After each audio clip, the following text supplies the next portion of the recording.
Welcome once again to Behind the Screen. I don't know why I do the arms thing because you can't see it. This is the 58th episode, or the 11th. The 11th episode of the season. We are continuing to work on Horrors of the Continuum. We are continuing to work on adding horror to your games of Trinity Continuum core. If the stream hiccups, please just bear with it. I've got a virus scan running in the background. I hoped it would be finished by now, but apparently it isn't, and OBS is not enjoying the streaming and the scanning. However, let's get started. My name is Ryan, or Comrade Bubbles, as it says below my face. Please do feel free to ask anything you can think of relating to playing or running Onyx Path role-playing games, as it says over here, or just role-playing games in general. I try to keep it on theme, and as this is the Onyx Path channel, it seems to make sense that we talk about their games. I don't speak for Onyx Path, nor is this project official material. All views and opinions expressed are my own, and this material will be available to buy on the Historic Path Nexus. I am merely a grateful fan with a platform. I am also disabled, so I do experience muscle spasms that can lead to my head and neck moving in interesting fashions. It can be disquieting to watch, but it can also affect the muscles of my jaw, my throat, and my tongue, which can lead to some my stammer being worsened, let's say. I do also struggle with multiple trains of thought, so I will try to acknowledge one before moving on to the next. Why is the music so quiet? Oh, I turned my headset all the way down, that's why.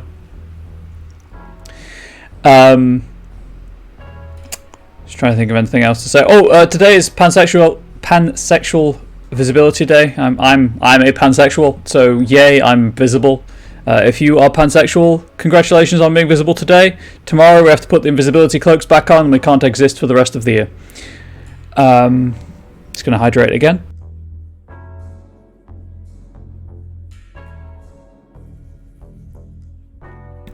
Right. As usual, we're going to start off with a recap of the Monday meeting notes, which I realised are in fact a recap themselves. So it's a recap of a recap. But we start with the big news at 2 p.m. Eastern US time today, as of date of recording, 24th of May 2022, Common Era. The Exalted Exigence crowdfunding campaign will begin on Indiegogo. As mentioned last time, the Kickstarter approval process was taking too long for Onyx Path's happiness with the process, I guess. So they've moved over to Indiegogo. Big thing to note, big difference between Indiegogo and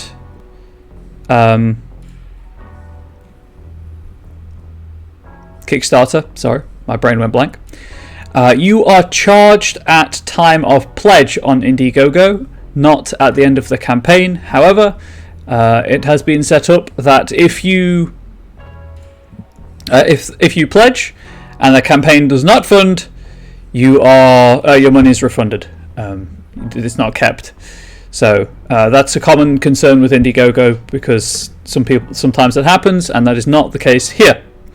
Apart from that, it'll be kind of the same, I imagine. I imagine backer previews will go out, whatnot, and there will be a backer kit will be used as the pledge manager. So if you habitually wait for backer kit before pledging, you can do the same here. So I'm keeping an eye on OBS and the fact it's struggling with the virus scan running. It should be done relatively quickly though, and it's not like there's anything animated or fast happening. If you want to sign up to be notified when the campaign goes live in a couple of hours, I nearly put that in the wrong chat box. That would have been awkward. That link will take you to the Indiegogo preview page. You can also, if you want, set up an Indiegogo account at the same time so that you can pledge as soon as possible. That's really the rest of that section goes into kind of what the book will include. The information is available on the Indiegogo page, but it's a book about exigence being the kind of unique Exalt type in that there's usually only one exigent. There's only one person with that kind of power set. So that's pretty exciting, as well as information on creating entirely new kinds of Exalted with 3 examples. So that's pretty exciting. A couple of cool pieces of artwork. However, it remains Scion Anniversary Month, so the sales are still going on. 10%, 90% off of the normal price on Drive-Thru-RPG, on selected Scion 2e projects, and 50% off on Indie Press Revolution on physical 2e projects. And then on Friday, for the Onyx Pathcast, Daniel Lawson will be joining the usual Pathcast crew for a session of character creation going from Origin all the way through to Demigod. Demigod is out for backers right now, but I anticipate it being released to the general public soon. And also this week, the Hero Compendium for Scion goes live on Roll20, so you can play Origin and Hero level games on Roll20. Why is my bitrate so high? I've just noticed it's spiking to like 18,000 and it really shouldn't be. I do need to monitor this because it will affect the stream if it keeps happening, so please bear with me.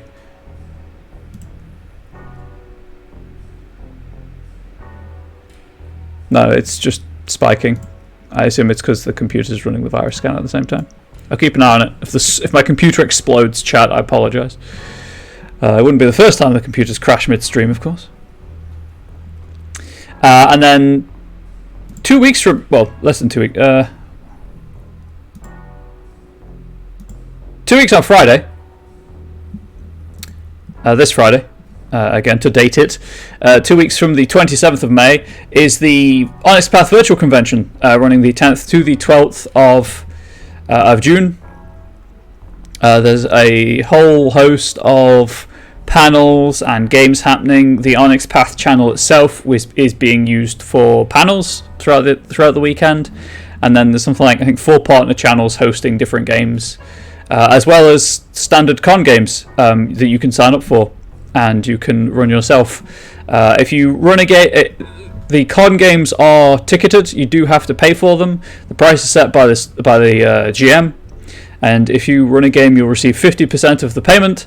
The rest goes to the con runners. I think it's 10% to start playing and 40% to the Badana Group, who is the charity of choice for the convention. And then Onyx Path are waiting to hear back on panels submitted to Gen Con Online.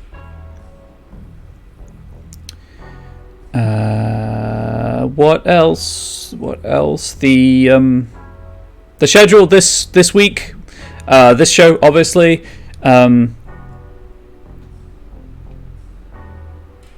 Just noticed Lunch and Crunch is missing. Whoops. I assume Lunch and Crunch is still happening as it was in the pre-roll material. So presumably that's still happening at noon. At 6 PM today, They Came From Beyond the Grave Storypath Showcase. Wednesday at 9 PM, Mage to the Ascension Walking into Shadow. Friday at 6 PM Eastern, Deviant the Renegades Twilight Network. At 7 PM Eastern, Mage to the Awakening Into the West. And at 11 PM Eastern, They Came From Camp Murder Lake Vorpal Tales. I believe... I could be wrong about this, but I believe the Deviant game is on this channel and Into the West is on Occultist Anonymous channel, so I assume that will be raided whilst the game is in progress. But I could be wrong about that. Please do not quote me. The graphic schedule says there's a Hunter game on Saturday at, looks like 9 PM Eastern that is missing from the text schedule. And then, so I need to make a note of that. And then on Sunday at 3 PM Eastern, we've got Scion Godsend. 7 PM Eastern, Scion Storypath Showcase with Hiromi Kota, who is the line developer. I think that's their title. And then Sunday, 8 PM, is Trinity Continuum Adventure over on Devil's Look Gaming, and that is another game that is raided whilst the game is in progress. The media highlight of the week is Law by Night for a very, quote, very pleasing review of Ghost Hunters, along with the Paranormal Investigators Handbook last week. I think that's largely it, so real swift recap. In case you're curious about what Scion projects are on sale on DriveThruRPG, you've got Mysteries of the World, which is the 2nd edition companion. Scion 2nd edition companion, sorry. Scion 2nd edition story guide screen. Scion live action rules. Zeus, we just want to talk tasty bit. Car competition, which I think is also a tasty bit. Tales of Heroes, which is an anthology of Scion related fiction. And also So Now You're a Hero, which I believe is another tasty bit. On sale this week, on top of the Scion Hero Compendium, is also a tasty bit for Trinity Continuum Aberrant, Earth Orbital Habitat.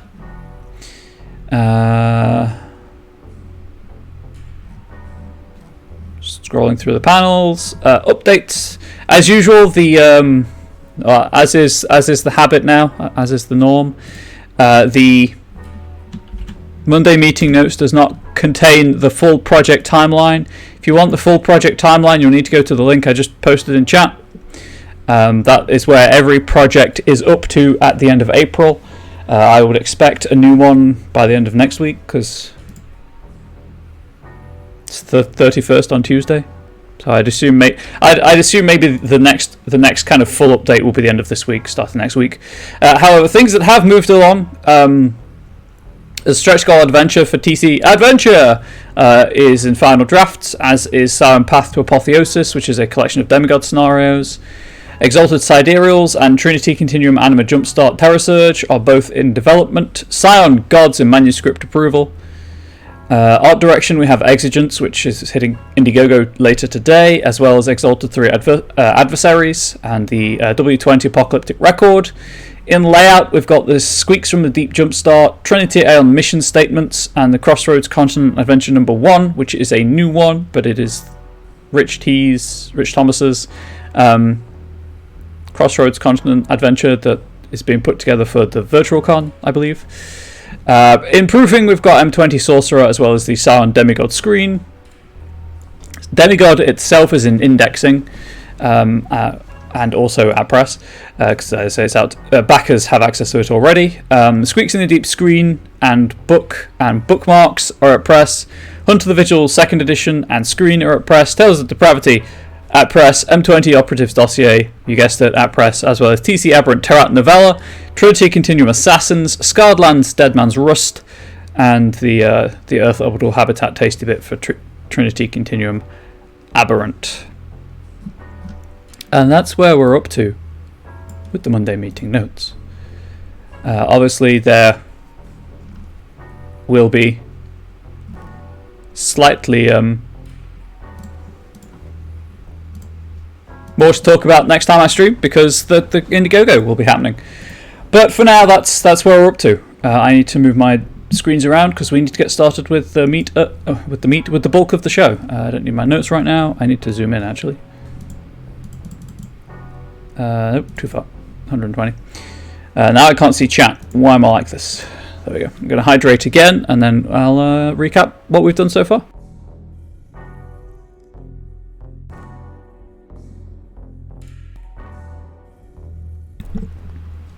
Okay, so I don't need the book right now. So, the recap. So, this season of the show is dedicated to a supplement I'm titling Horrors of the Continuum.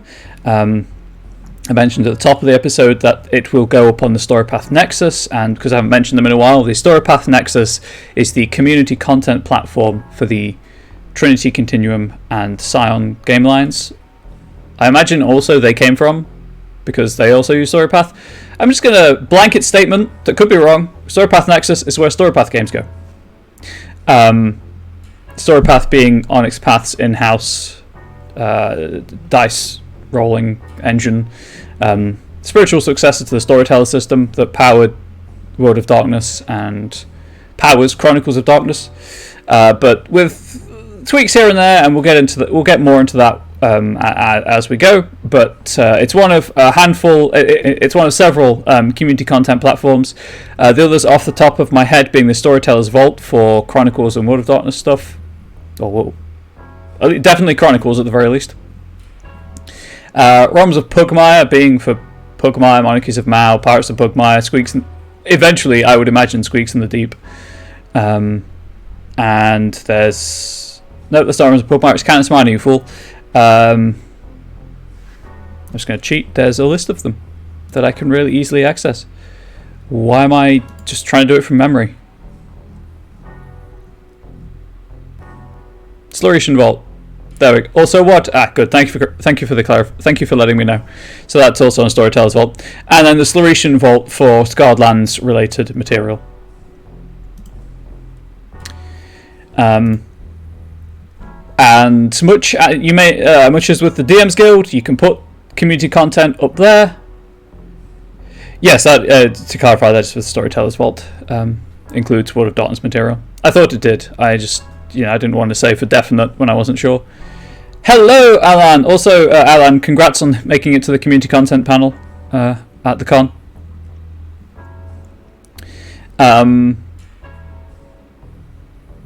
Where was I? Train of thought. It's gone. Yes, you can write material compatible with selected game lines, and there is a list on the relevant community content platform about which game lines you can write. About which game lines you can host on those websites, and get a share of the royalties, as well as use kind of official art and layout materials. Spent enough money on the Storyteller's Vault to know. Hey, that's totally fair. So that's what all that is, and the purpose of the show is kind of twofold. One is, yes, I'll demonstrate how you can write community content, and for more on community content from people who have experience doing it, please do consider checking out the Community Content Fundamentals panel on Sunday the 12th of June at Onyx Path Virtual Con. But also kind of why I do things the way I do them, and explain why I approach certain mechanics in certain ways, and what I'm attempting to do with the wording I'm using, or the numbers that I've chosen, and very much things like that. And the other side of the show is just to have a community-focused show that allows you all to ask any questions you may have about role-playing games.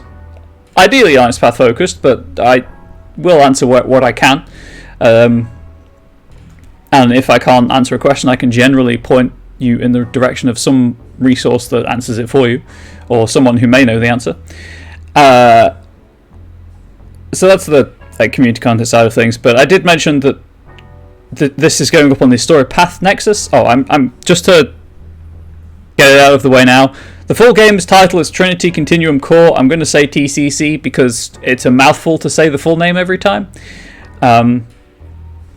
I'm going to hydrate. Please give me 1 second.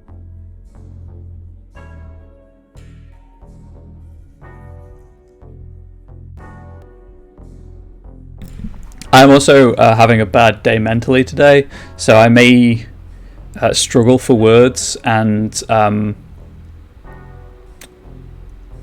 let's say not be as, quote, on the ball as usual, end quote. But as I said, this supplement is for TCC. It's going up on the Story Path Nexus because it uses the Story Path system.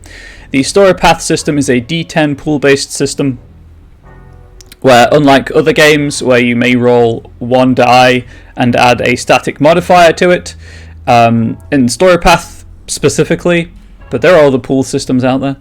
In Story Path, you look at your character sheet and you will invariably roll a skill plus an attribute, and all the skills and attributes are rated 1 through 5, certainly in TCC. And you add the number of dots up that you have in those skills, and you roll the d10, and an 8, 9, or a 10 is a success. A 10 you re-roll. You may get another success, you may get another 10, which cancels a success that you can re-roll. It gives you roughly 1 in 3 odds of success. But those successes are used to buy off the difficulty of an action. So actions may be like difficulty 1 for something that's reasonably easy, difficulty 2 that's something slightly challenging, difficulty 3 for something kind of very hard. And you, as I say, you buy off the difficulty with successes, and any successes you have left over you can kind of keep just to make yourself look better, to do the job really well. There's a mechanic called complication that can't remove your success. It can't if you've brought off the difficulty, you've succeeded at the action, and the complication cannot undo that, but it can, as the name suggests, introduce a complication. The classic one being a climbing a wall, difficulty 2, level 1 complication of broken glass at the top, and if you've got 3 successes, you can climb the wall, which leaves you 1 success left, which you buy off the complication. If you only get 2 successes, you can still climb the wall, you still get over the wall, but you might get an injury at the end of it because you've cut your hands on the glass, for example, because you couldn't buy off the complication. On the opposite side of the coin from complication is enhancement.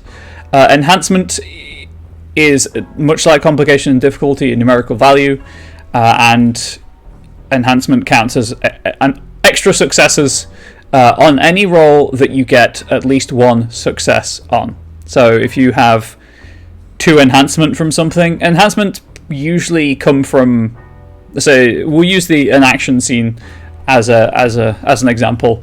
Most weapons give you an enhancement to using them when you use them. So if you've got like a 1 enhancement crowbar, for example, I don't know why I went to Gordon Freeman, and you're beating someone with it, and you get 3 successes on the dice, you get 4 successes overall because you've got 1 enhancement from the crowbar. An enhancement can come from many different sources, and as long as it applies to the roll, it counts as extra successes. Specifically, TC Core is the genre of TC Core, I should say, is very much kind of modern day action thriller, espionage films, and there's no real horror book as of yet that I'm aware of for the Trinity Continuum, which itself is a game line. I should say that we're dealing with TC Core, but there are other rule books in the TC game line. Adventure I've already mentioned. That's like 1930s pulp action. Anima I mentioned being kind of the far future cyberpunk stuff. Aberrant, near future superheroes. There's also Aeon, which is slightly further future than Aberrant, but nearer than Anima, I believe. I could have that the wrong way around. Anyway, that's psychic characters, Syads. But we're dealing explicit with TC Core here because, if you want to make money as efficiently as possible, make a product that can be applied to as many games as possible. And I feel like because this is for TC Core, which, as the name suggests, has to be used for every Trinity Continuum game, anything I make here is theoretically compatible with any Trinity Continuum game out there. Also, you can't write for all the Trinity Continuum games right now. Aberrant definitely, TC Core definitely, but I think that might be it. I could be wrong. I haven't checked in a while. As I mentioned at the start of the episode, this is episode 11 of the season, and these things take me a while to write, as you can probably tell. A note on that, as I've said multiple times throughout the show, these projects are artificially extended because I only write them for a couple of hours every 2 weeks, and because I talk things through a lot and interact with chat where possible. So if you're concerned about the time cost of writing community content, don't take this as a typical time thing. I know that I can write about 2,000 words a day, so this is episode 11, right? Yeah, this is episode 11, and I'm only 6,215 words into the document. I could have theoretically done this in 3 days, rather than 11 2-hour-ish chunks. So that's something to bear in mind. However, all that out of the way, the document starts with an introduction, as many good supplements do, just explaining the purpose of the supplement and what's in it, and kind of the layout of the book. Big part of this introduction is a discussion of safety tools. I'm not going to go over them again because that was episode 1 of the series, but suffice to say, I dedicate a lot of word count.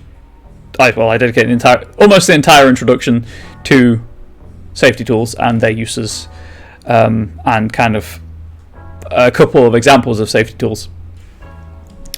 Then we go on to body horror. cosmic horror, folk horror.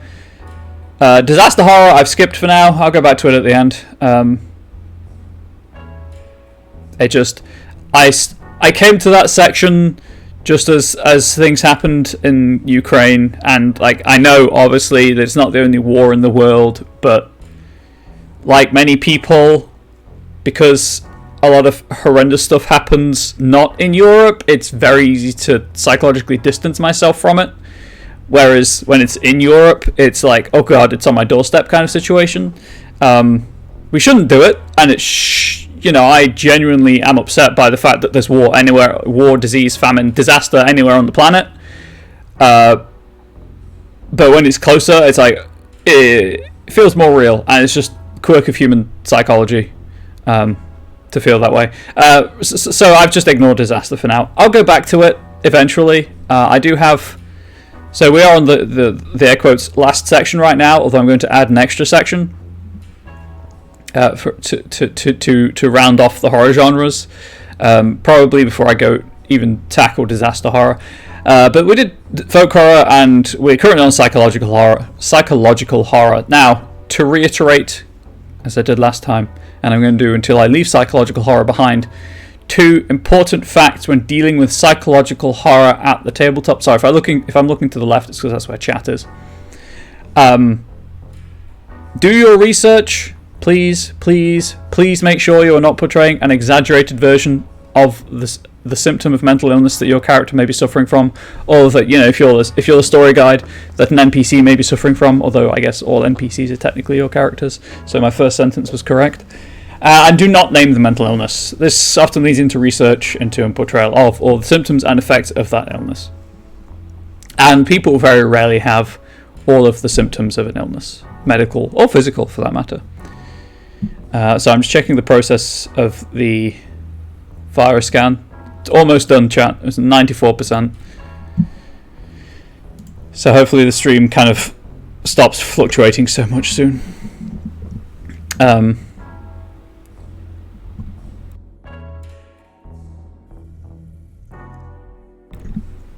As I have done every time so far, I started with some optional mechanics that you could apply to like scene-wide mechanics, and then a couple of skill tricks.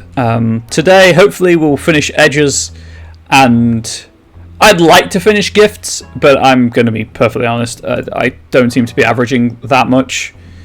So we'll see. I'm just going to copy edges. I also realised that I should probably add some anomalous powers. I think they're called anomalous powers. I can check that right now.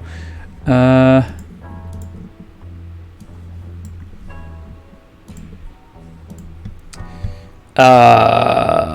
can't remember which chapter it's in.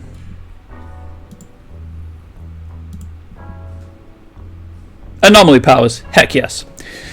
So anomaly powers are the special powers that NPCs may have, and there's 1, 2, 3, 4, 5, 6, 7, 8, 9. There are 10 in the core rulebook, but they're kind of generic because they're intended to apply to a wide variety of circumstances. So I figured, you know what, why not make some genre-specific anomaly powers as well? So once I've probably going to be once I've done everything but disaster horror, I'll go and add some anomaly powers, or I might do it after disaster horror or after psychological horror and before the top secret that I've already named in a previous episode. Extra genre that we'll be dealing with. But first, edges. Now, as with other sections of the book, I will be doing one kind of active edge that is an engagement with the horror, and one more passive edge that is not an engagement with the horror, as the name passive would denote. I don't know why I explained that. Unfortunately, in the 2 weeks it has been since I last streamed, I had an idea for a gift, but not an edge. So this is going to be fun. Psychological horror was always one I knew I was going to struggle with because it's a more ephemeral kind of horror.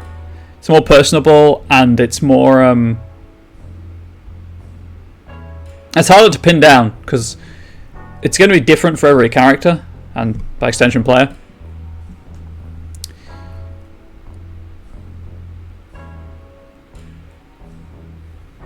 Okay, I think I have one. I think I know one. I'm going to call it self-knowledge for now.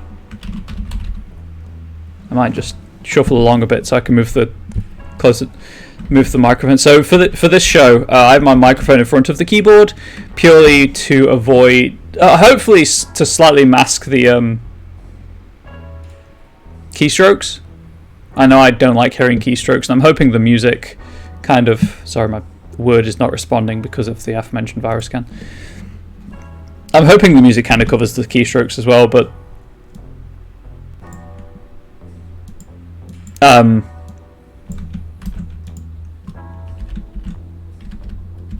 also so that you can hear me clearly.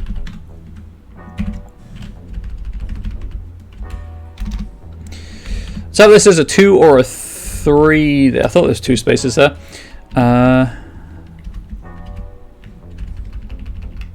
Yes, a 2 or a 3 dot edge. And now there's a random gap there. Why am I like this? So that needs to be heading 3. Haha.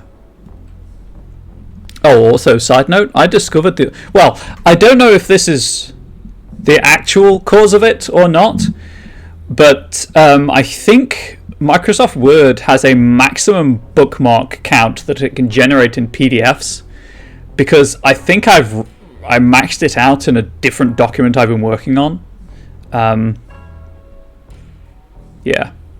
Something to be aware of. That document's over 100 pages long, though, so you're probably not going to reach that in community content. But if you're working on your own product and you don't have, like, InDesign, something to be aware of. Self-knowledge, anyway. Through a mixture of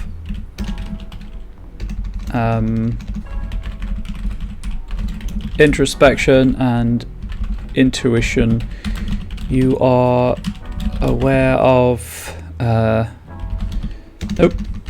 horrors lurking within your mind.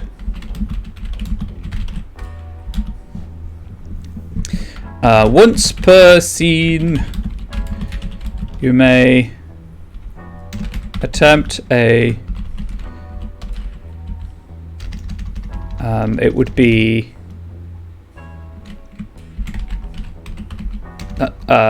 yes, a skill and an attribute, I believe. Integrity. I'm thinking there is another skill that would apply here. Character sheet, please.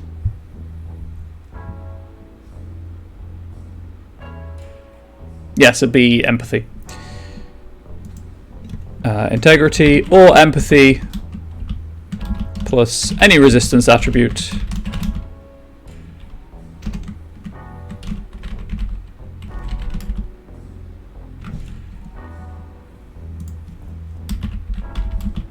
You may attempt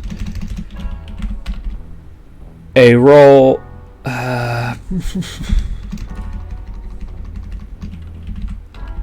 So you may roll your integrity or empathy plus any resistance attribute to identify any anomaly powers an NPC may have. Hang on. Just need to check something about antagonists. What other stats do they have? Because if you're not using anomaly powers, this is kind of wasted.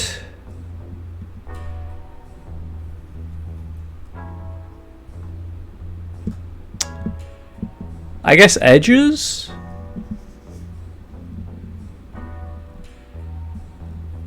Makes sense.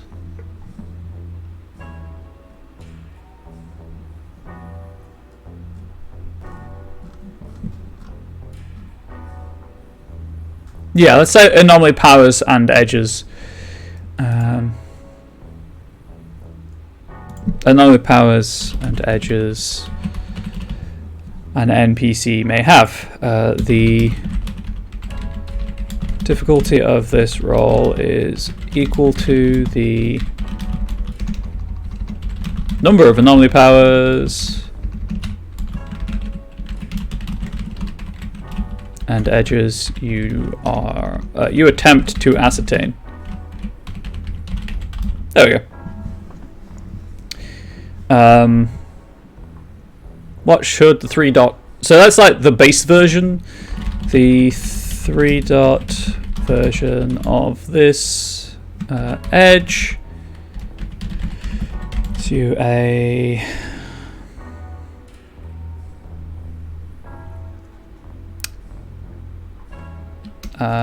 let's say when you fail you learn 1.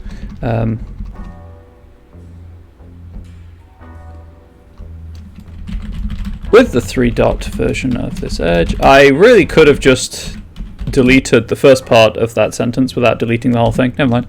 If you fail the roll, you learn a single anomaly power or edge. The NPC has access to. So this, to my mind, this is obviously psychological horror is rooted in the self and what you yourself find horrifying. So by knowing yourself, you can deduce what the thing attacking you, may have access to, or may be able to do. Let's say. And obviously, you can. Even if you're not in a psychological horror situation, knowing yourself and how people behave in general, hence the empathy roll, should give you a rough idea of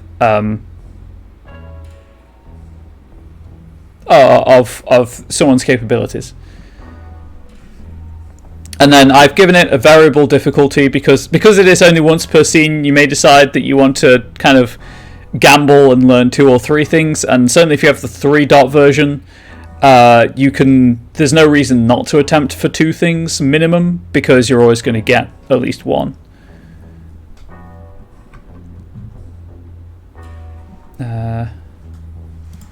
We'll say the GM chooses what information to give you. So there we go. There's 1. So that's I guess more of an active engagement. I suppose passive would be more defending against the horror. So there'd be what, resilience, I guess, would be an applicable term. It's going to make sure there's no existing edges. I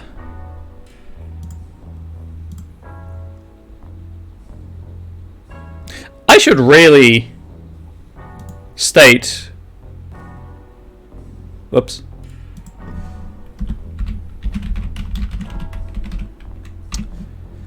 Right, before I continue on, let's... Oh, I've done it there.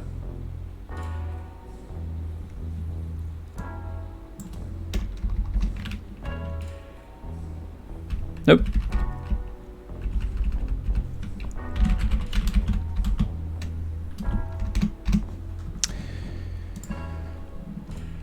I require this end dash, please.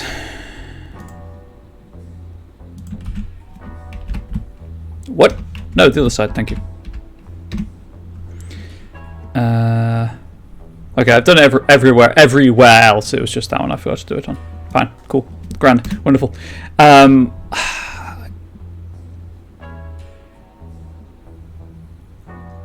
Resilience would be another mental one, but I kind of don't want to have 2 mental edges.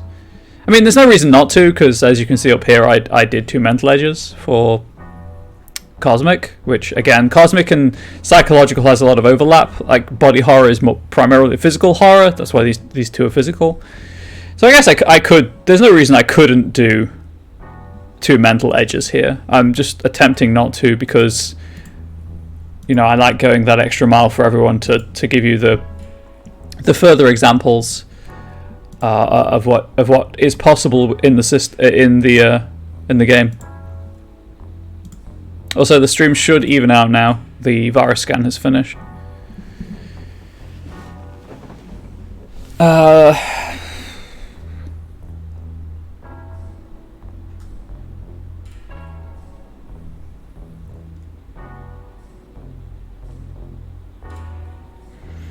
Do a system like pain or trauma resistance? I could. I'm also thinking maybe have like a social edge that's about supporting each other through like the trauma, and you get, I don't know, +1 enhancement to certain roles based on for every 2 people within a certain distance of you.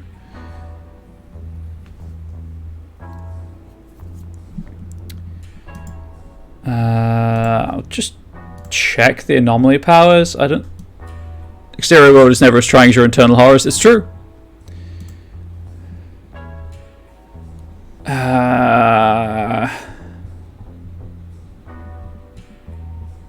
Why is my brain so blank? Why did my voice crack? I swear I've gone through puberty. I don't want to go through puberty again.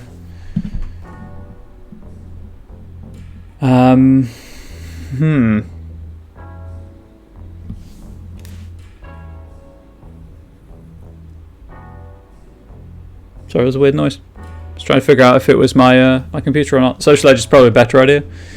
Yeah. That's what I was thinking.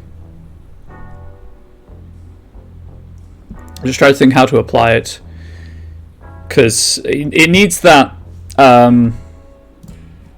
restriction. Obviously, it's an edge. It's not. It's supposed to apply in certain circumstances, not every circumstance.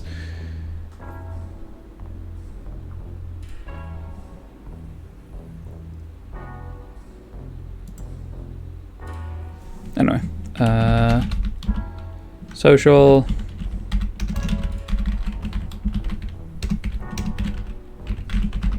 Support network, and then we'll just have a 2-dot edge, I think. Puberty, everyone's favorite time of life. Yeah, really is. Not at all.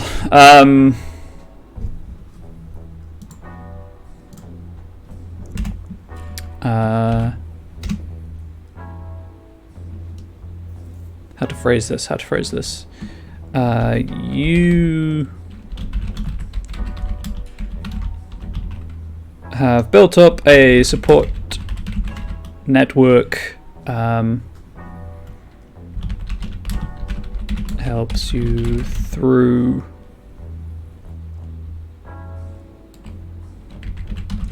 trauma and recovery.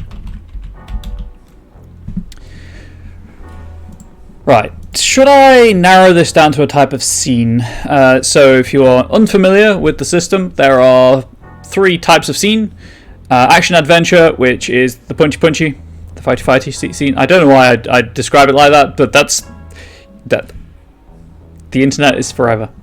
But it's also kind of chase scenes and things like that. When there's an element of danger, a countdown, a ticking clock, it's probably an action adventure scene.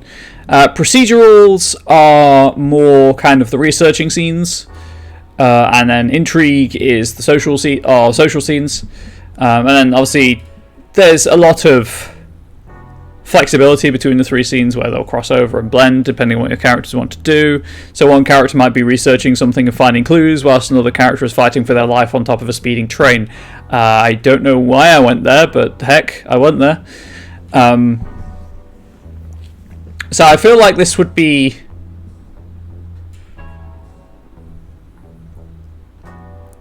in an action adventure scene. No, I don't think we'll tie it to a scene. I think it will be enhancement to resist, I guess. I'm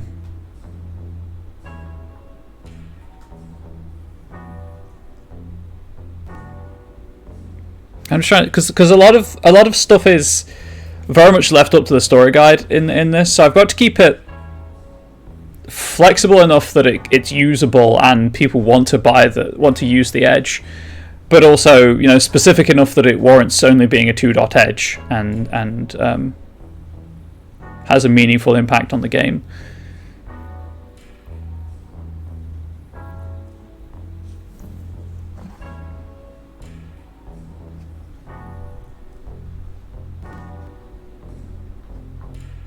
And I don't want it... Like, I want to call out the resilience of things, which is your ability to cope with mental trauma, than just, hey, here is help that you get for physical actions.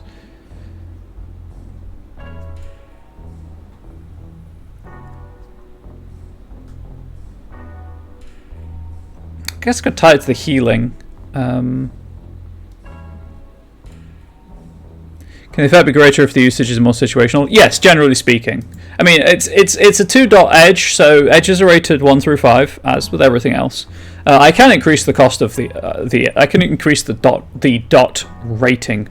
I cannot speak today. I do apologize. I can increase the dot rating if I want to.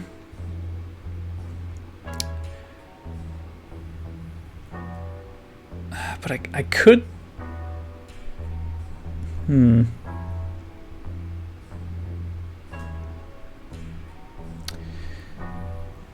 1 second.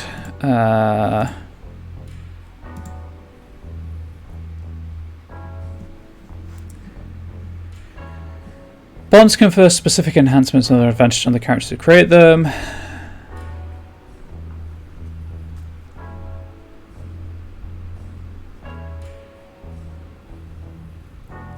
So basically, if you have a strong enough relationship with another character, that gives you enhancement that you can spend and kind of like draw upon the relationship to help you pass things. So I guess it could just be you get an extra success.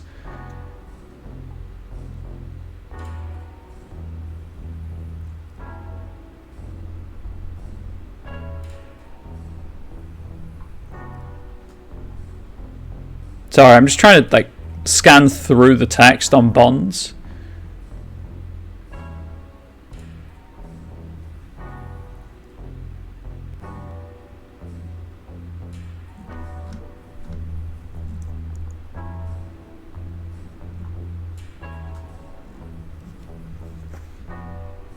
But I appreciate it's not very interesting watching me read, but I need to refamiliarize myself with all of the teeny tiny parts of the game that I haven't read in a while.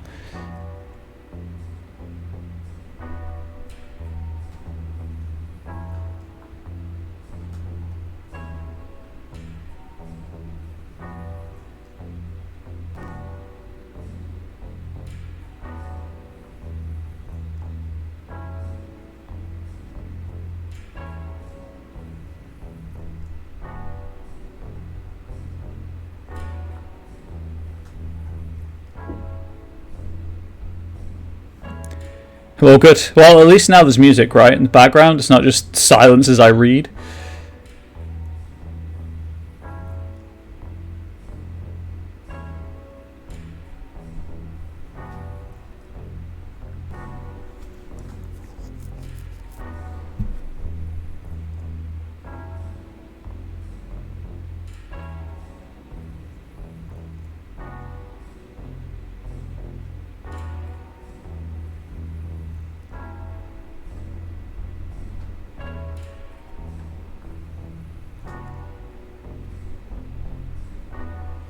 Okay, so I'm thinking maybe once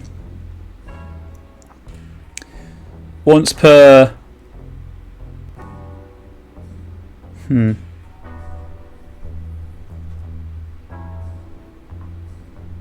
Yeah, I think it'll be once per session. You just get, like, a success is returned to a bond that you have. It can't take it over the kind of the starting pool that bond has. So I guess explanation of what I'm talking about. So when you undertake a complex action with another character, you can form a relationship with them because you're working together. You're getting to know each other, and you can, if you want to, form a bond with that character. And it doesn't necessarily have to be like a positive relationship, but it's a relationship of some kind. And you can use the successes from the complex action that you have undertaken to form a pool that represents the bond. And the more success in the pool, the stronger the bond, the longer it lasts. But you can also spend those successes, which obviously weakens the bond slightly because you're removing successes from the pool. But so an example in the book for camaraderie, which is a very short-lasting bond, you can spend one success to give a 1-point enhancement to the other character when you're working together. Or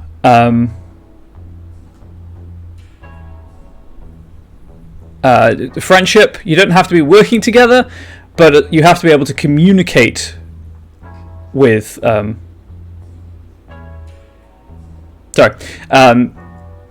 you can spend more successes at a time as long as you can communicate with each other on complex actions. And then love, which is obviously a very strong bond, and that duration isn't fixed. It just runs out when the pool runs out, I guess. You can spend successes from the pool. So when you have focus, so usually in an action adventure scene, but it may apply elsewhere. When your character has focus, you can spend successes from the pool to share the focus with the person that you're in love with. If you are familiar with other game terms, this would be the equivalent of them sharing your initiative count for a round, or slot for a round. They do have drawbacks as well, bonds, because they are a relationship, and no relationship is like completely positive. There's always going to be downsides of like, hey, if you don't pay attention, if you don't give me the support that I want in this relationship, the relationship is going to suffer. Like, relationships take work, and the drawbacks of that very much, represent that. So yeah, I'm thinking that once per session, you can add a success into a pool, into a bond. Just can't take it over the starting value. I think we'll go with that. It's a mechanic I haven't touched on yet.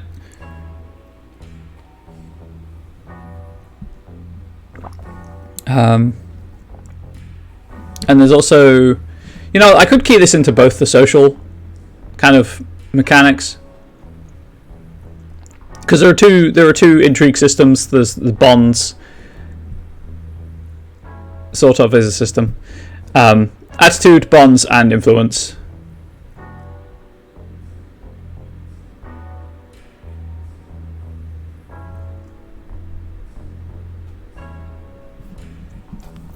So,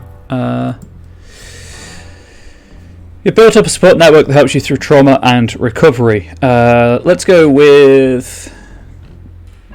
You lie there to abuse to sustain a bond? Well, that's a support network, right? It's mutually beneficial for everyone involved.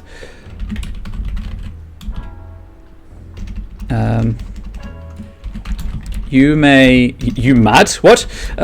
return a success to a I'm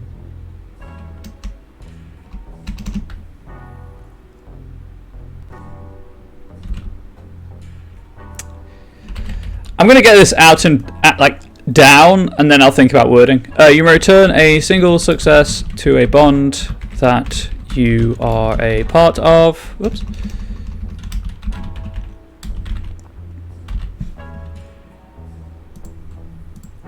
Let's say as an that'd be simple action, I think is the game term. So many different game terms. Terms, not turns even.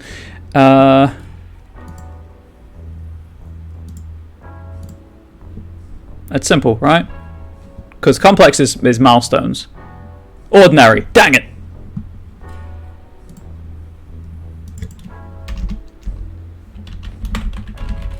As an ordinary action, oops. Yeah, you may return a single success to a bond that you are part of. Semicolon. This may not increase the bonds pool. I call it bond success pool. Beyond its original starting value. You may do this once per bond per session.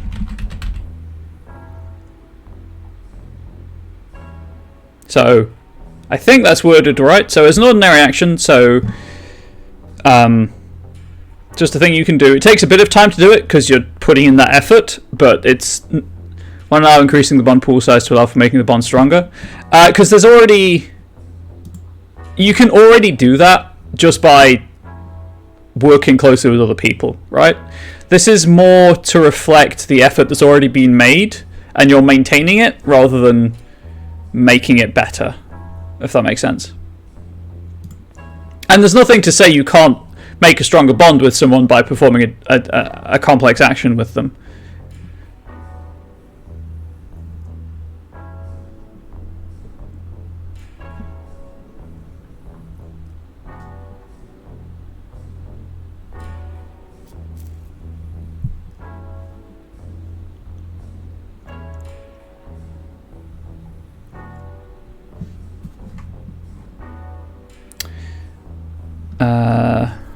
And then the secondary part of this edge.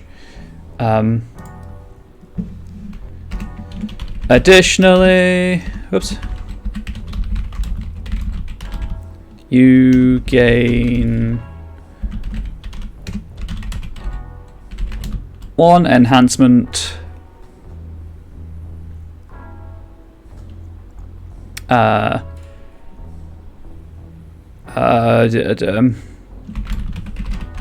To resist influence. What would the wording for this be?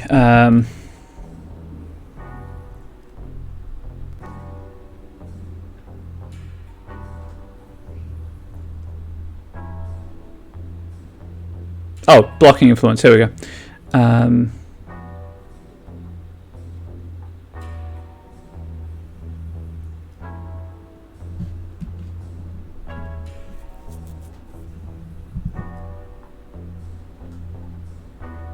Oh, so you don't roll to block influence.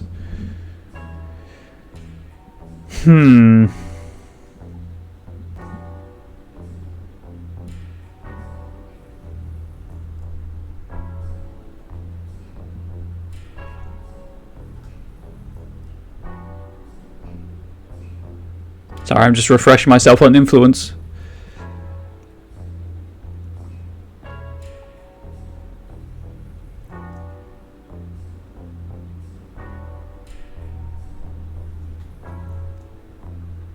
Yeah, because characters don't need to accept the result of an influence roll, so that's fine.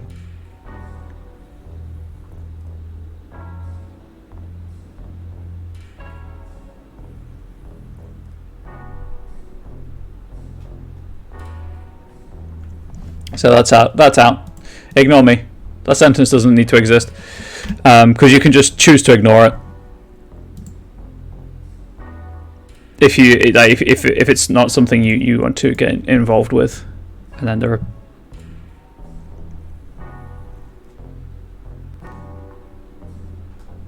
mechanical consequences or refunds, I guess, for the effort.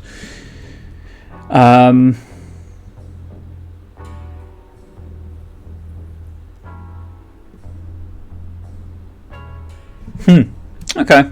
Well then.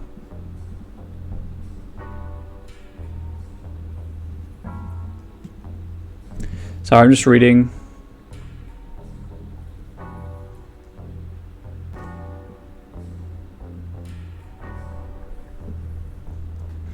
Yeah, I think we'll avoid that. We'll leave that idea behind. Is what I was trying to say. I think it might be fine as is actually.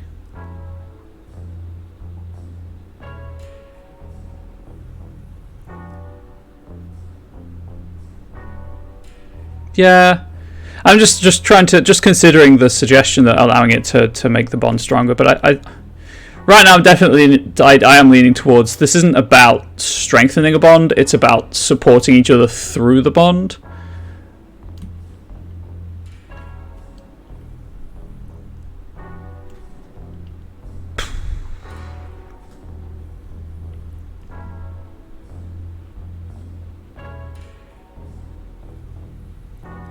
Also, I'm just trying to think how if there's it's supposed to be a network, right?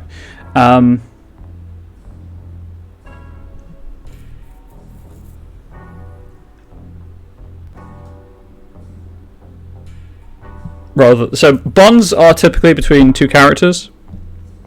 So what about having this? You can include a third character in it, and that's a network rather than just a reciprocal bond, reciprocal relationship.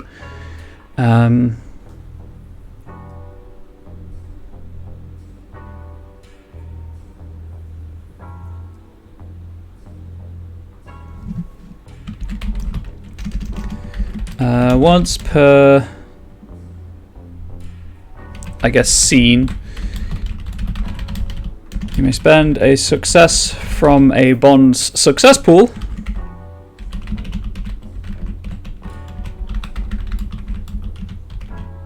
to add an additional character to the bond.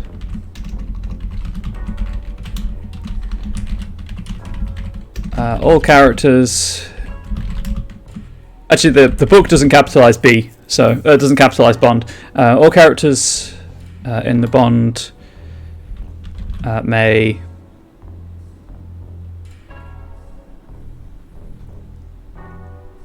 are affected by the bonds.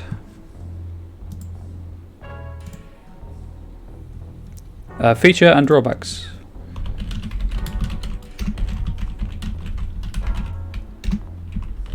And the maximum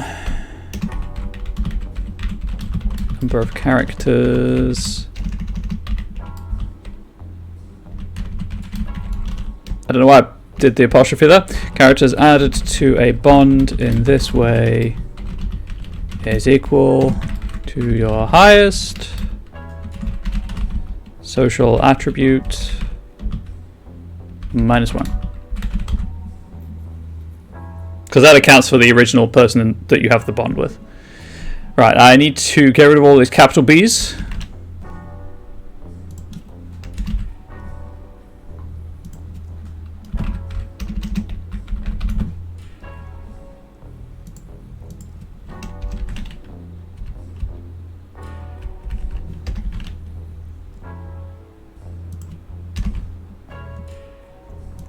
Get rid of that.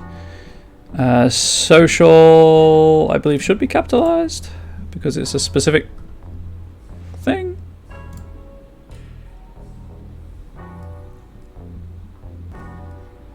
Yes, it's capitalized in the game, so I'm capitalizing it in this. Again, you should try to mirror the official publications where possible with things like that. Once per scene.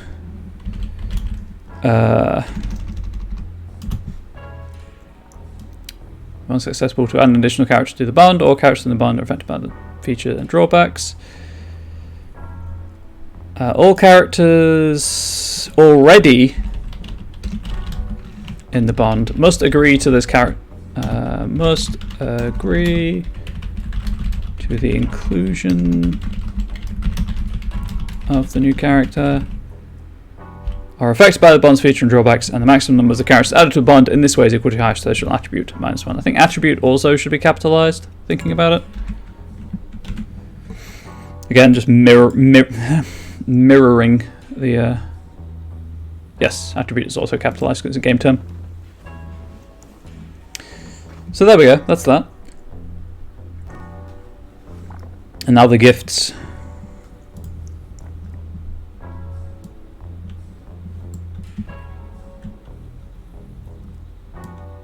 Just going to do this. Hopefully I can get both gifts done today, and then that means we can just start on the next section tomorrow. Right, I need a skill or an attribute to key this off of.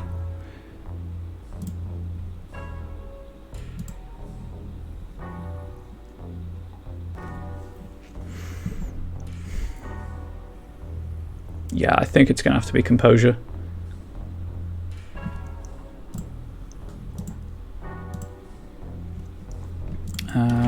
So this is the one gift idea I had. It's not called Create Homunculus, don't worry.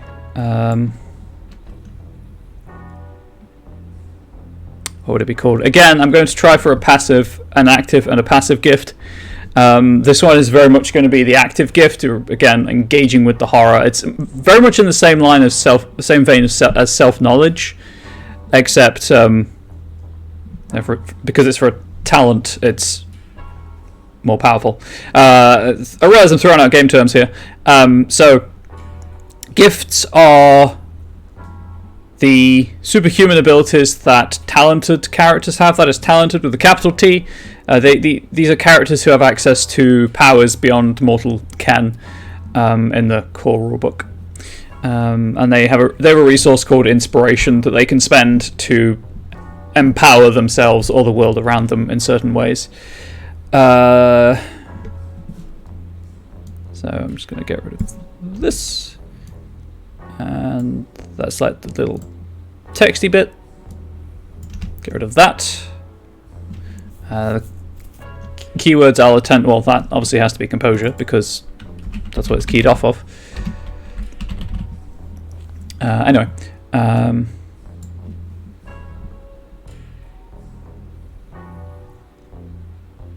I guess it'd just be Control Fear.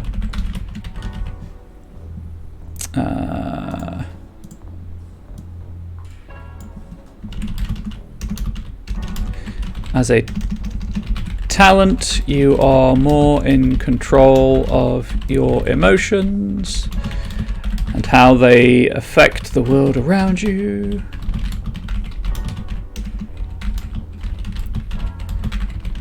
Than many others, and when all else fails, you are able to physically... No, we'll just get rid of that. System.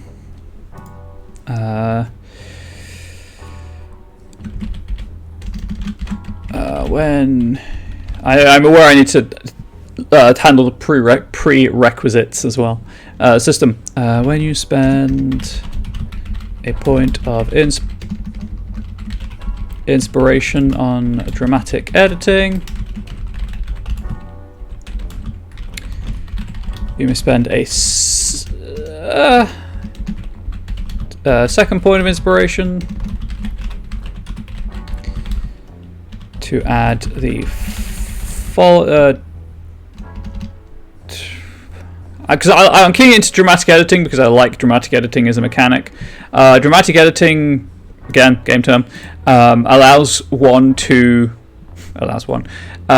talents to redefine the world around them in small ways. So you can generate a plausible advantage within a scene that doesn't break suspension of disbelief unless you are willing to spend multiple inspiration. You can also retcon events slightly. You can't overrule facts that have previously been established, and the story guide can also, overrule you. But the severity of the edit, to use the exact wording from the rulebook, and how much it serves to break reality or the continuity of the scene determines how much inspiration it costs. So a single advantage, retroactive change, etc. costs 1 inspiration, and then additional changes cost 2 inspiration, etc., etc., and so forth. So let's, in fact, reword this. You gain an additional option when using the dramatic editing mechanics.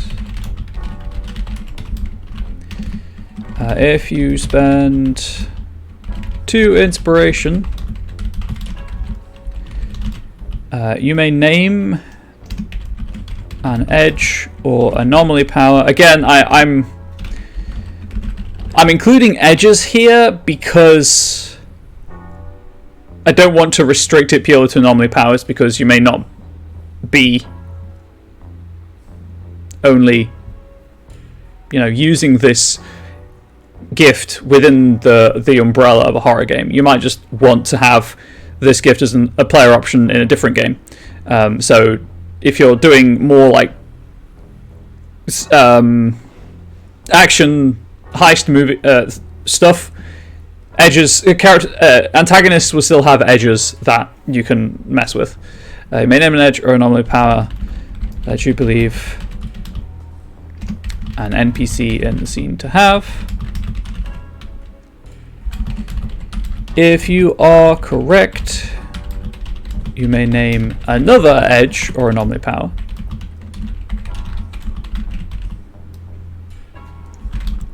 To replace that.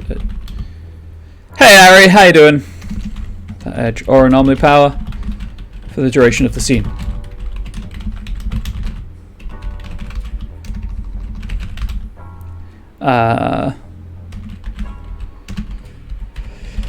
Story guides are encouraged to be lenient when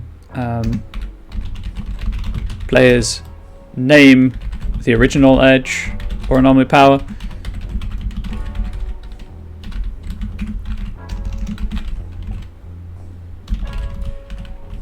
And err on the side of allowing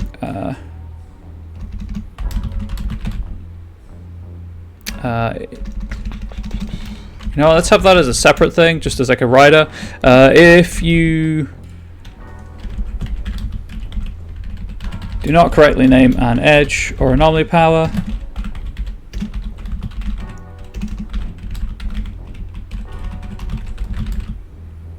possessed by the target NPC, your inspiration is returned to you. Because there's no point. Yeah, it's a powerful ability, but it's also going to feel awful if you are like, I have a great idea for how to solve this problem, and then it does nothing. That's not failing forward, that is just failing. So I don't mind. You attempt it, and it's returned to you.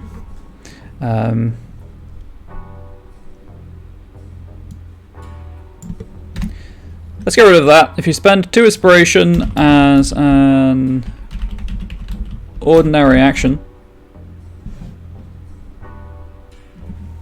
you may name an edge or anomaly power that you believe an NPC in the scene to have. If you are correct, you may name another edge or anomaly power to replace that edge or anomaly power for the duration of the scene. I hate the repetition, but it's needed, unfortunately. You're correct. Oh, I guess I could just say it here. If you do not correctly name an edge or anomaly power possessed by a target NPC, your inspiration is returned to you. You still used your action, but you haven't lost your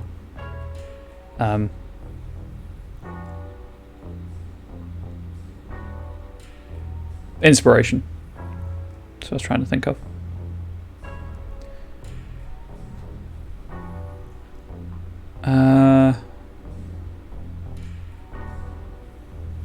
You know what? Hang on. I want it to be a cost, but having a wasted turn. Well, is it a wasted turn? You learn what they don't have. and you get your inspiration back. Because what I could do is have like, you can take another action, but it counts as a mixed action with a difficulty of 1.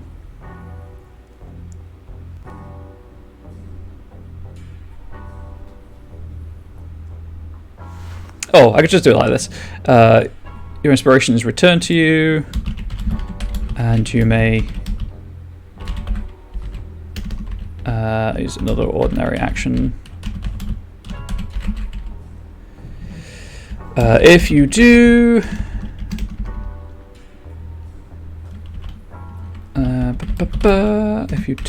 its difficulty is increased by 1.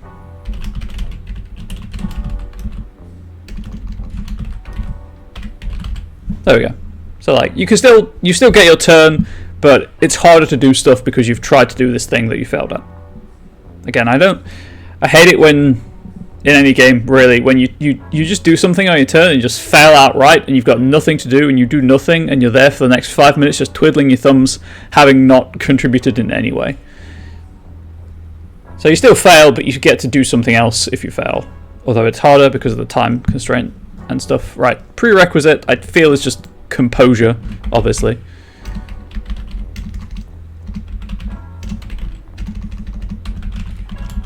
I feel like this would be composure, I want to say 3. Slightly above average, but still easily achievable.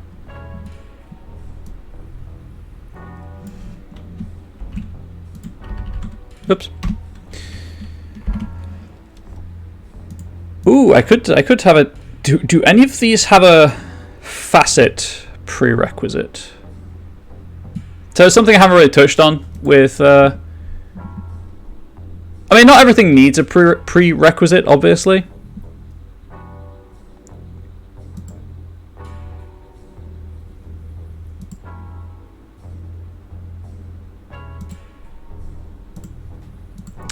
No, it doesn't look like anything has a facet prerequisite, which it totally makes sense.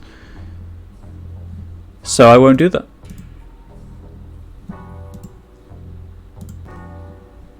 Suffice to say, however, there are 3 different facets in for talents: destructive, intuitive, and reflective, and they're largely about how a talent kind of interacts with the world around them. And those are rated 1 through 5 again, but your maximum inspiration is determined by how many dots of facets you have.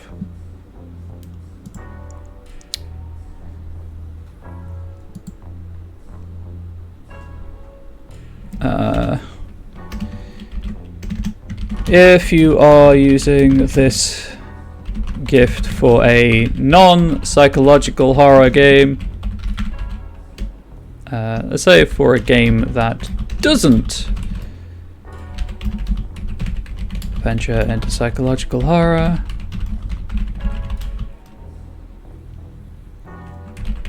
consider renaming it. I don't know. Because Control Fear doesn't really make sense in a non-horror genre. Let's say it just doesn't involve the horror genre.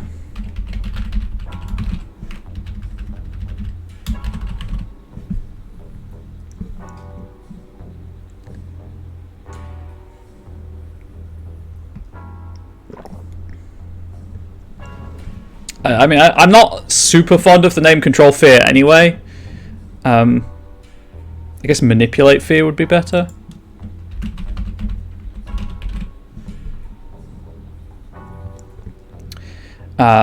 Ish. But then kind of why isn't it manipulation? Because you're trying to remain calm. That's why.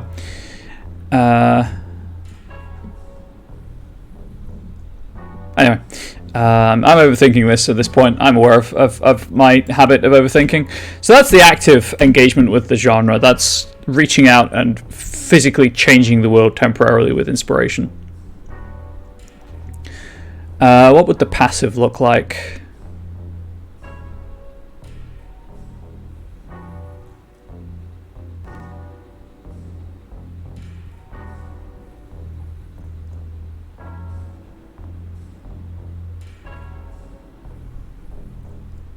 So we've already got identify anomaly powers and edges.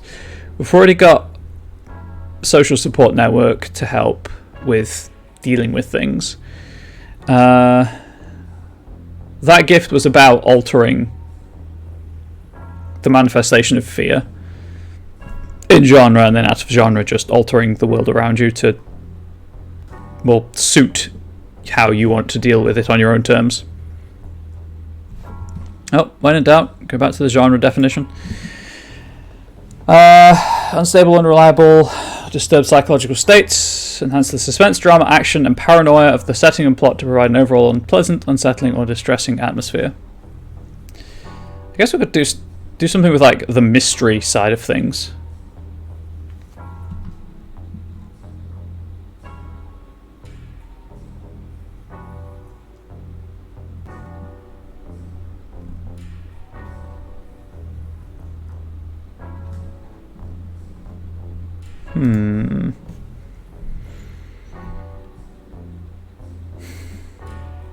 So passively, it wouldn't be about searching for clues.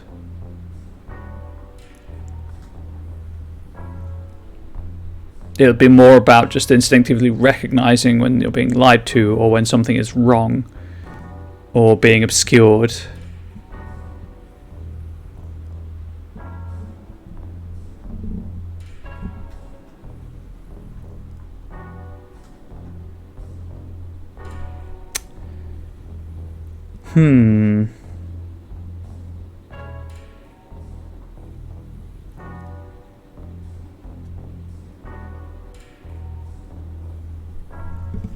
I guess maybe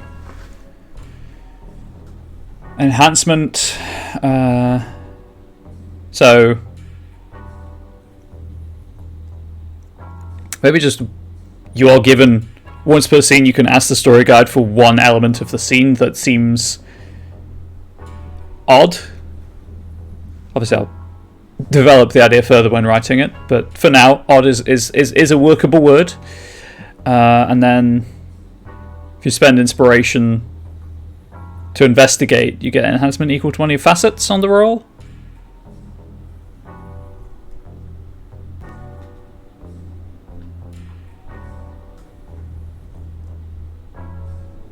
Yeah, why not? We'll go with that. What do I want to key this off of? Because it needs to be keyed off of an attribute or skill. I guess cunning. Integrity cunning is the general perception roll.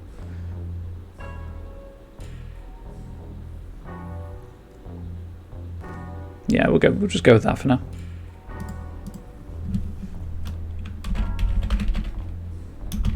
Cunning, and we'll call it gut feeling.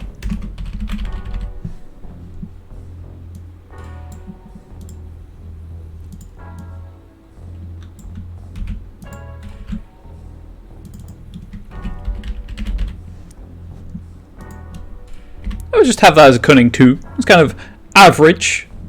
People have intuition. Right, I need to check. I don't know if it would be momentary because it's just always on. Nah, it's constant.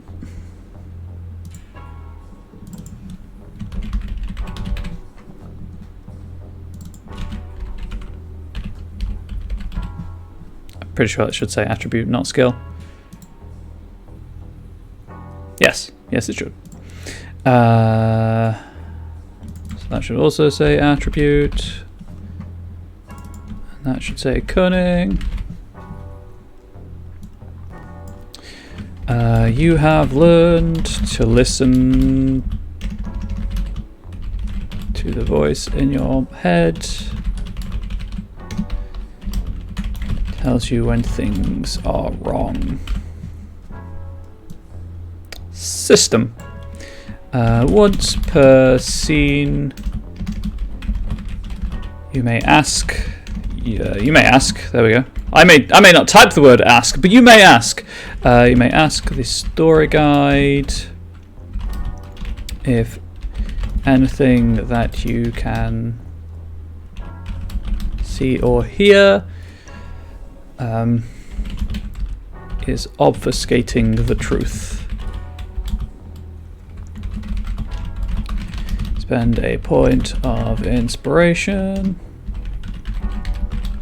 to gain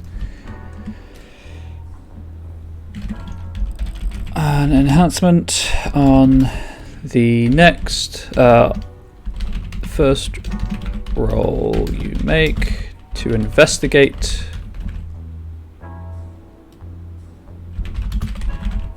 the information they provide. To gain an enhancement equal to your intuition, I think it's intuition or intuitive? I think it's intuition. Intuitive, dang it! Intuitive facet.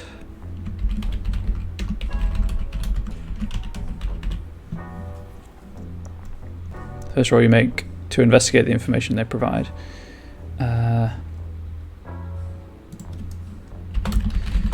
They must answer truthfully.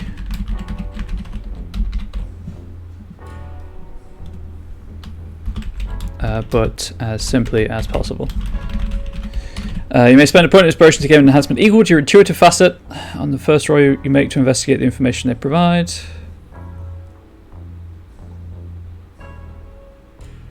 You know what? You may spend a point of inspiration to gain an enhancement equal to your intuitive facet on any roll you make to investigate the information they provide.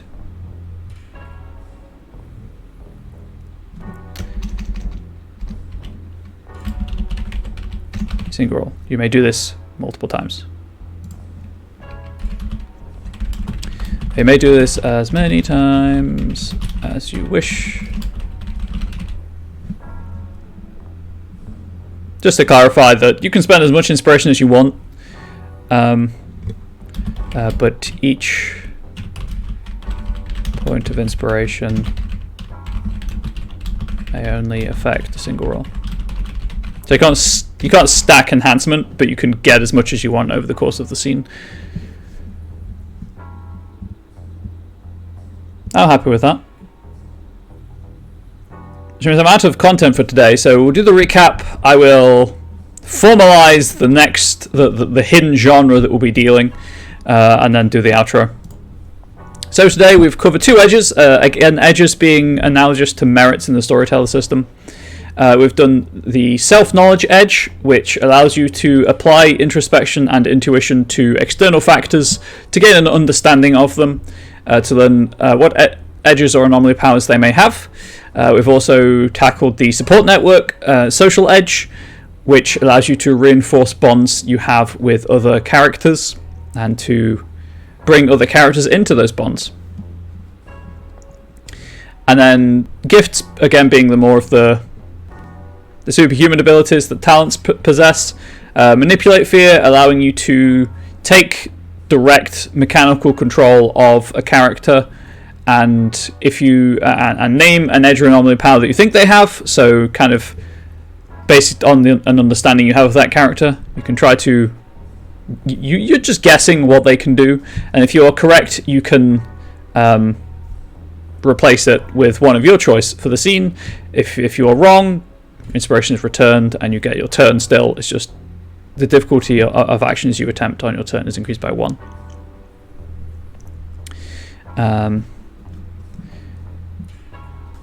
And you may take... I'll have to reword this.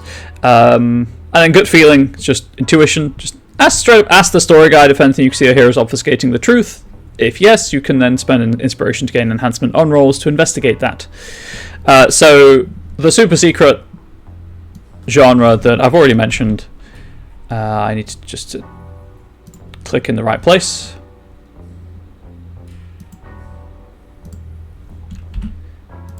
Ignore that, it's not actually a disaster horror. Nope. You know what, we'll put the section break here.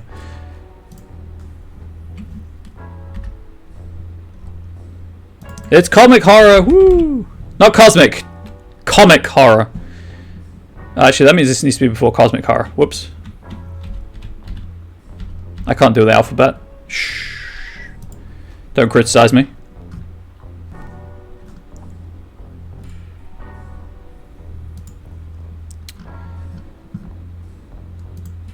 Do that. Do that. Now we put the section break in.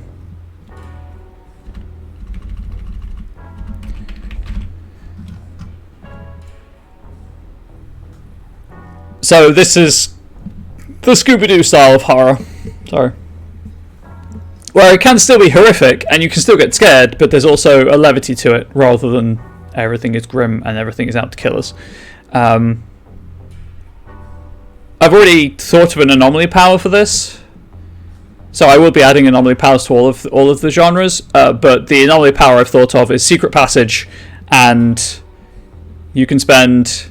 Like if you're not present in a scene, you can spend a point of inspiration and just you're in the scene because you found the secret passage.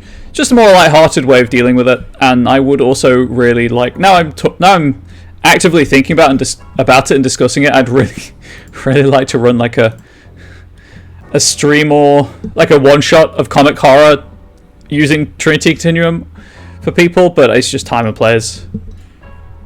You don't think you do good comic horror? Probably not. You seem to have a pedigree in grim and gritty though, which is perfectly valid.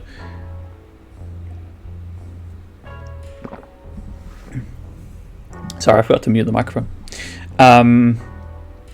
So I haven't saved all stream, so I'm going to click the save button. Very important when you're writing your own work, save regularly.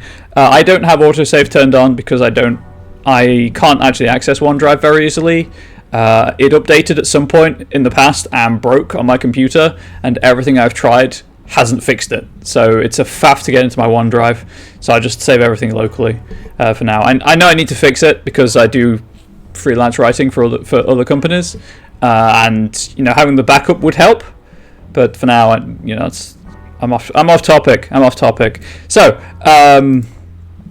where is it? So to recap the Monday meeting notes before I do the outro, the big news this week is that today at 2 p.m. Eastern, which I've got to do maths now. Oh gosh, 3 hours from now, I think.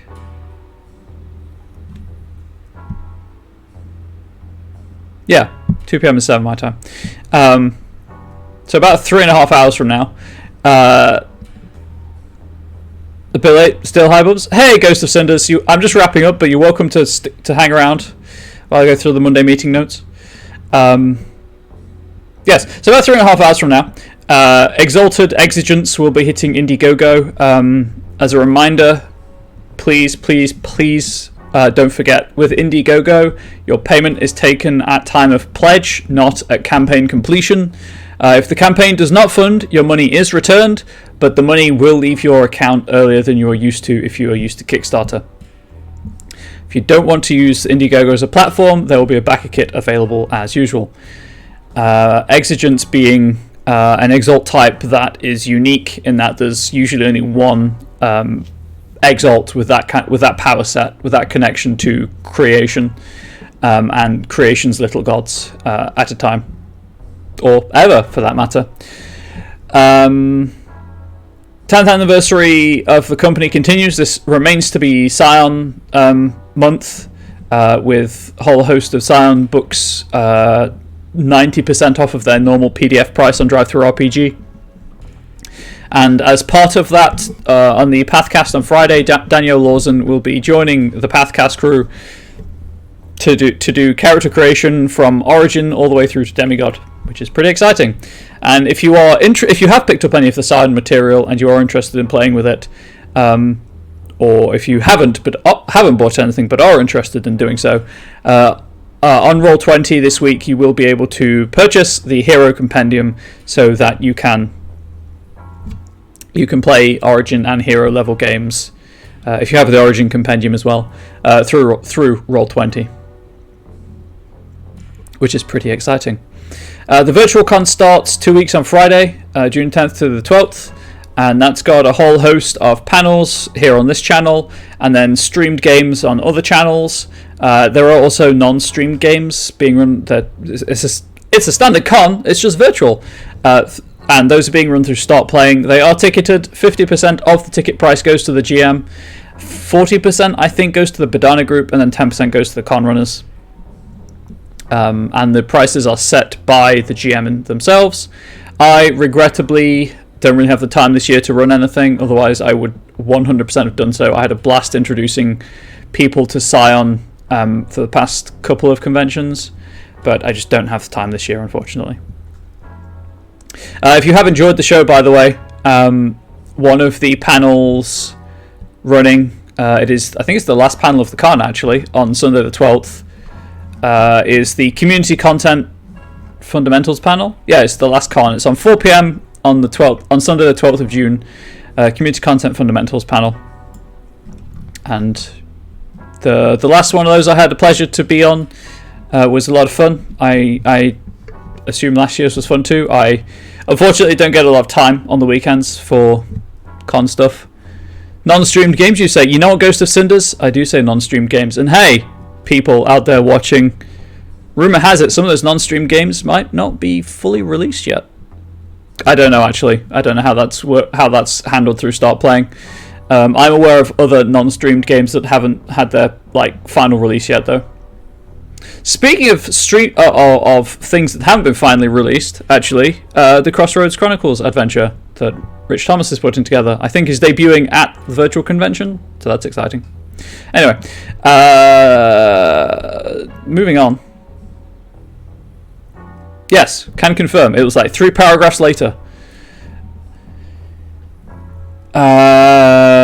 Again, real rushed breakdown of what's happening this week on the channel. Now, obviously, it's this show. It's not on the schedule, but it was in the pre-roll, so I assume it's happening. In an hour and 20 minutes time is Danielle Lawson and Eddie Webb's Lunch and Crunch discussion about the Storypath system.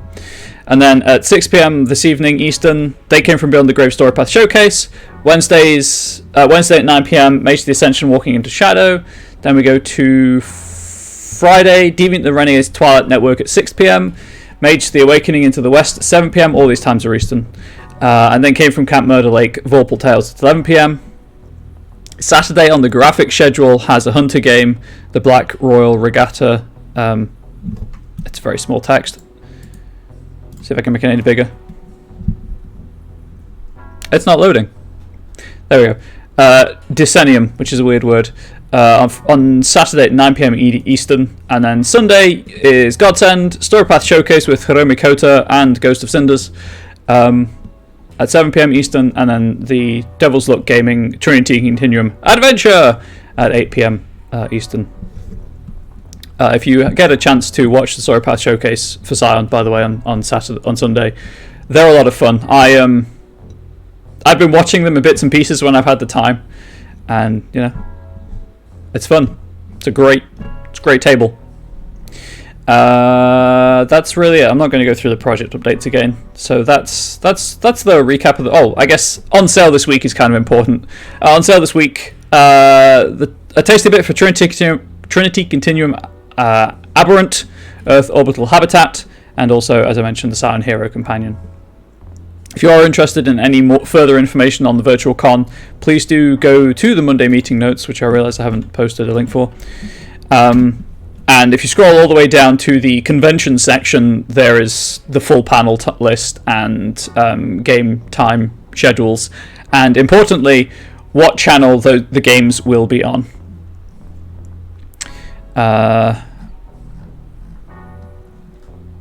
I think that's really it. So if you've enjoyed the show, please do consider subscribing to the Onyx Path Twitch channel. If you have an Amazon Prime account and did not know you could do so, you can link it to your Twitch account for a Prime Gaming account, and that gives you 1 free subscription a month. You have to renew it manually, but it does give you 1 free subscription. It's a Tier 1 subscription, but you get the same benefits of a Tier 1. The channel gets the same benefits as a Tier 1, except you've already paid for it in your Prime subscription rather than through Twitch. It doesn't cost any extra. I mentioned this purely because there is a week's exclusivity for subscribers for this video.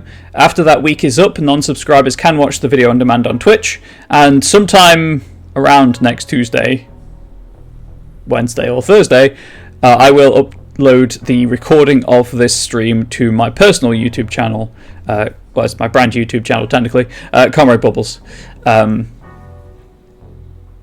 I don't have a fancy link. You'll have to manually search Comrade Bubbles on YouTube, but then everything is there. All of the past all of the past episodes of the show are up on YouTube. What else? If I have mentioned anything during the show that you are remotely interested in, but feel like I haven't, answered or explored in enough detail for you, please do consider reaching out on Twitter. I'm at Comrade Bubbles on Twitter.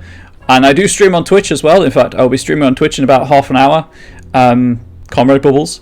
I primarily do gameplay, video game stuff, but I'm always happy to talk about role-playing and just hang out with cool people and get to know cool people. And discuss anything, really. I think that's largely it. If you aren't already a member of the Onyx Path Discord server, please do consider joining it. It's a very friendly community where people can answer any questions you may have about any of Onyx Path's game lines. See you, Ghost of Cinders. Thank you for the nice day, you too. And the Discord community is definitely a place to go with any rules questions you may have for a swift resolution, let's say. But as is my wont, I will leave the post roll to roll a couple of times so you can see the schedule and all of the upcoming shows. But this show is bi-weekly or fortnightly if you prefer. So I shall be back on the 7th of June, the week before the con, actually, with comic horror. I guess I'm going to have to think about how to write the introduction to that, because it's kind of not as tropey, thankfully. But regardless, I'll figure that out off stream, for obvious reasons. But as I say, I'll be around in chat for a couple of minutes for about 5 minutes after the stream ends, with the post roll, so you can, as I say, see all the promotional graphics and see what's coming up on the channel. But I hope you've had fun. I hope you've enjoyed. Hopefully, it's been mildly entertaining, and hopefully you can come back again. But from me to you and your loved ones, please do stay safe, please do stay healthy, and please do stay wholesome, and I'll see you around. Goodbye.